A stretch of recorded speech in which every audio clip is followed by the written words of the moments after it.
Hi guys, so today I'm actually filming several videos. I did a card pulling video right before here, and today I'm just gonna have just an open dialogue about how to do some yogic breathing and what that looks like.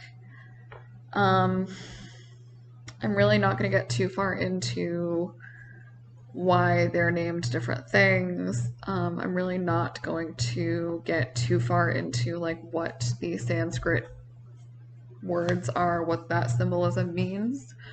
Um, I am going to touch on it briefly, but I think I'm going to do another separate video for, more of an immersion for people who are interested in that separately. So I know I've mentioned it, I think, at the beginning of every video for a little while when I was at my yoga school in Miramar, which is right outside the Miami area in Florida. I think some stuff that I didn't appreciate was like the way that Western yoga is taught. It's really not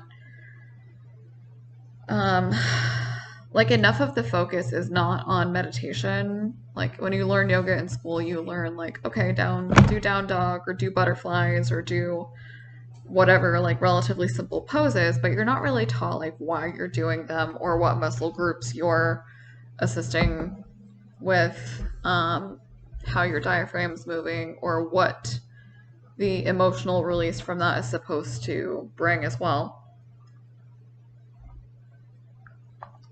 So, part of my yoga initiative from me myself personally is to bring very attainable practices to people who are at every different stage of life. So, before I do start showing poses, I really just want to tell you about the importance of different breath work, what it can do for your consciousness, and really just the importance that like oxygen, bringing new important oxygen into your body, um, not just aromatherapy, not just through incense and different things, but actual like fresh air is so important. It rejuvenates you.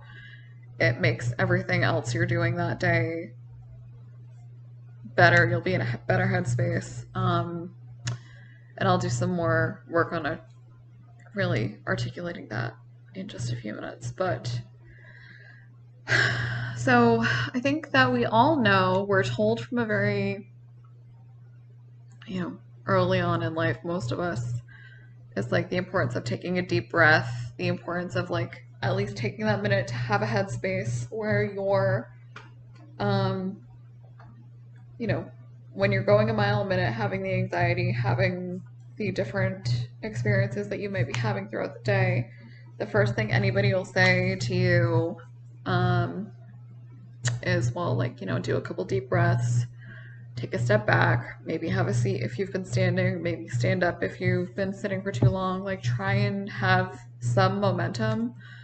Um, and this is especially important if you are somebody who's dealing with, recovering from addiction of one kind or another. Being able to have a fresh energy source that isn't your, whatever your crutch is very, very important. So that's really where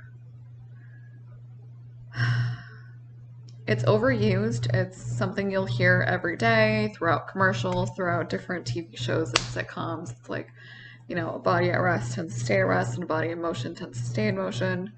So if you are somebody who like has a bicycling practice, or you do jogs with your friends or fast walking with your friends. Like I used to go walking down and around the pier in the South End, out to Fort Taber, or I'll go out on the bike path in Fairhaven. I'd go to Fort Phoenix and different things like that.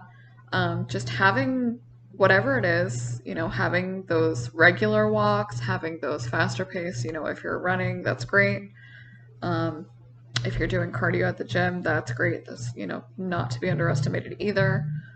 Um, the only thing that you might run into at the gym is that you aren't getting like fresh oxygen necessarily, unless your gym is like has an outside area. Um, But whatever your practice is, if that's, if you can have a social circle who's also participating, um, if you're having success with like Noom or, any particular app, any particular Facebook support group for working out, I think that that's super important. And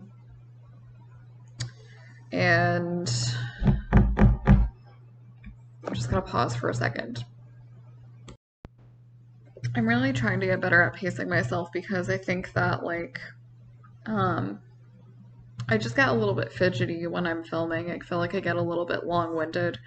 So I really want to just try and make more of an effort to pause, collect my thoughts, especially where I have a passion for yoga. I really find that that's what's been so successful with grounding me.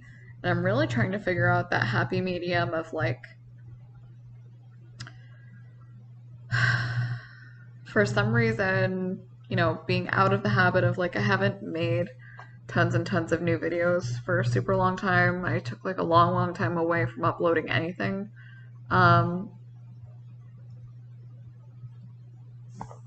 I'm trying to just find a happy space to balance out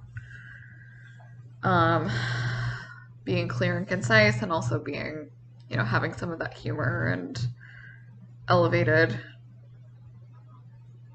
or not elevated, but the levity that comes with that. So, going to talk just a little bit about alternate nostril breathing. So that's when if you've participated in our live videos, we've done some deep breathing to the beat of 4, and what Rochelle's breathing pattern is that she tends to recommend is you inhale for 4, hold your breath for 4, exhale for 4 beats, and then you kind of hold your exhale you exhale and then you hold your non-breath. You hold yourself still really to just reset for 4. And then you do another inhale for 4. So we basically do 4 by 4, and that ends up being 16 of everything. That's been something really successful we've been opening our live videos with, as well as the sound bowls. So what you do with alternate nostril breathing, you can kind of do them to whatever beat you specifically are interested in. You can go back to regular breathing in between. And what you do is you start by, I'm going to try and talk my way through it. You won't necessarily see me demonstrate this one. And it's really hard for me to obviously do the breathing exercises while walking you through it. So what you'll see, if you do end up looking up a video of somebody doing it, or later on when I do it myself, you basically start by having 3 or 4 deep breaths to really just push all of the air all the way out of your body. You want to start with empty lungs, and then what you do is you inhale through one nostril, so you do 1, 2, 3, 4. You hold it here, you hold your breath for 4, and then you exhale through the opposite nostril. So you actually do physical, you hold your nose here and then here. So obviously I know I sound funny when I do that. I sound like Fran Drescher. But you go 1, 2, 3, 4. You hold your breath for 4, and then you go 1, 2, 3, 4.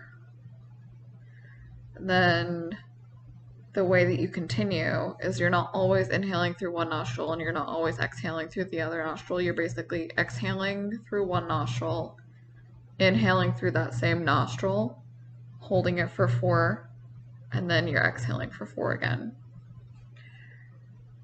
So let me try and demonstrate. I know you won't really be able to see necessarily what I'm doing, but there are some really good diagrams online if you're interested in seeing, blue air on one side, red air being exhaled, and then red air being inhaled, and then blue air being exhaled. So let me just do my own little exhale.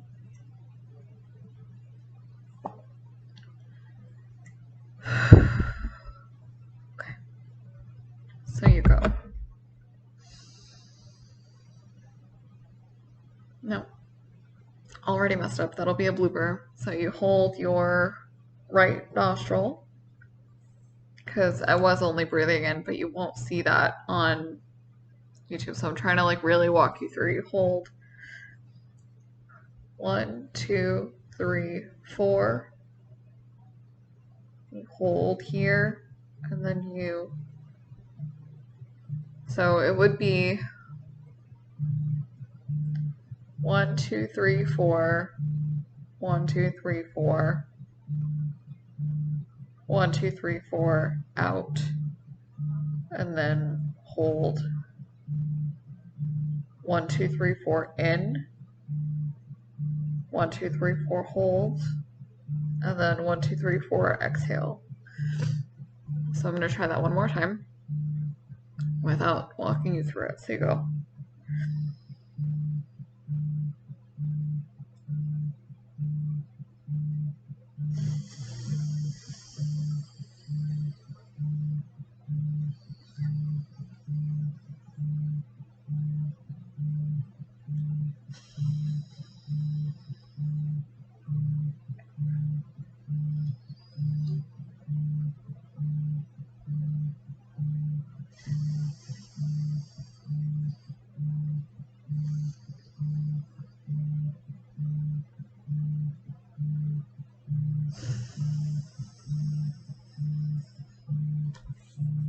So that's an example. That was basically 2 cycles of inhale, exhale, inhale, exhale.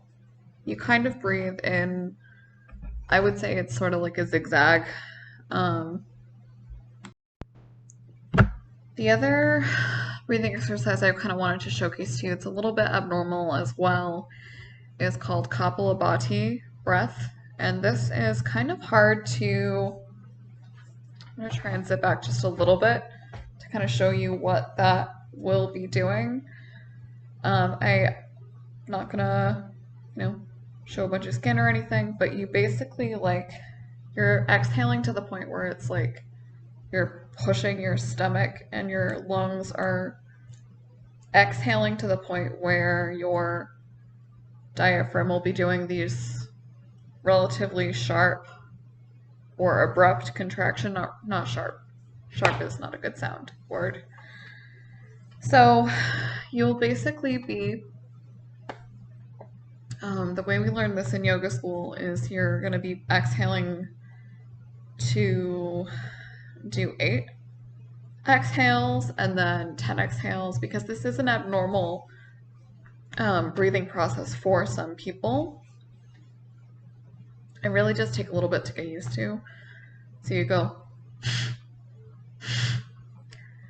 and in, like, exhale, exhale, you kind of can go like, there's no head bobbing, but that's just how I was trying to show you a way to do. And it looks like contraction of your diaphragm. If you have a mirror and you're holding yourself, you'll see you're basically pushing your belly out in between breaths and then pulling it back in. So, and on that exhale sound, you're going to be contracting your whole abdomen, and then it's like your body's natural positioning is to breathe through your stomach, but so much of our Western culture, particularly for young women, is really difficult to retrain yourself literally how to breathe. And that's a different conversation for another time, but this is something that takes a little bit of practice if you're somebody who is a female and has grown up with like the really toxic, overly skinny, like Keira Knightley body that was really sensationalized in like, 97 through 2007, almost like that 10-year span of like everybody being rail thin, that like Kate Moss back corner of like mega skinny, and being the only acceptable body type, really.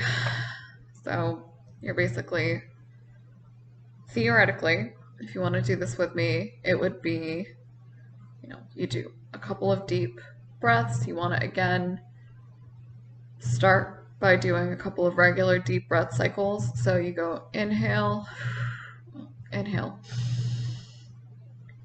exhale, inhale, exhale. And then this one you cannot start empty, like with empty lungs. You basically want to start this on a regular inhale. So you inhale, and then you start by going, and again, with each individual breath, you are basically going, you're sharply exhaling. You will make a sound. You basically want to try and do like a mirror fogging motion, but with your nose, if that makes sense. So you're pushing, it goes, and you're seeing my shoulders move because my diaphragm is contracting each time. So I know that this is a little bit less of a show and tell, but this is me talking you through like what the process is. That way when I do it in future videos, you won't be like, what's even going on? Kind of having like that dialogue beforehand, I think, is super important, just to explain. These are the two most abnormal, or least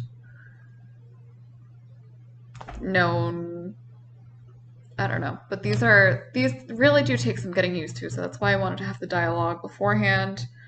I am going to continue doing some filming kind of off of my laptop, but through like my phone camera, and I'm going to kind of reposition things so that I can record myself on the yoga mat in order to be uploaded in the future. I am filming a couple different videos today, so thank you so much if you've watched all the way through. Please keep an eye out for other videos of mine. I'm trying really hard to figure out a good, consistent upload cycle, and I haven't quite done that yet. But if you have, any recommendations of a good day of the week to go live, I will definitely hear them out. A good weekend day to upload. I know a lot of people are saying, upload twice a week is really a good, consistent way to kind of get a little bit more viewership, traffic, foot traffic, but more attention to the videos that you're posting, to really keep that, your stuff is going to stay current, if that makes sense. So once again, thank you, and I really appreciate your time and attention and comments. And if you have any interest in watching, like when I do go live, make sure you hit the notification bell as well. It does really help me as a smaller creator kind of push my way into giving you the regular notifications that might be drowned out if you're, also subscribed to like John Oliver, Stephen Colbert, whoever else, whatever other YouTube channel you're subscribed to that might be larger. You'll also be getting my alerts as well. If you hit the notification bell, it kind of helps me push my way to be like, hey, I'm here too. So thank you so much, and I look forward to reading your comments.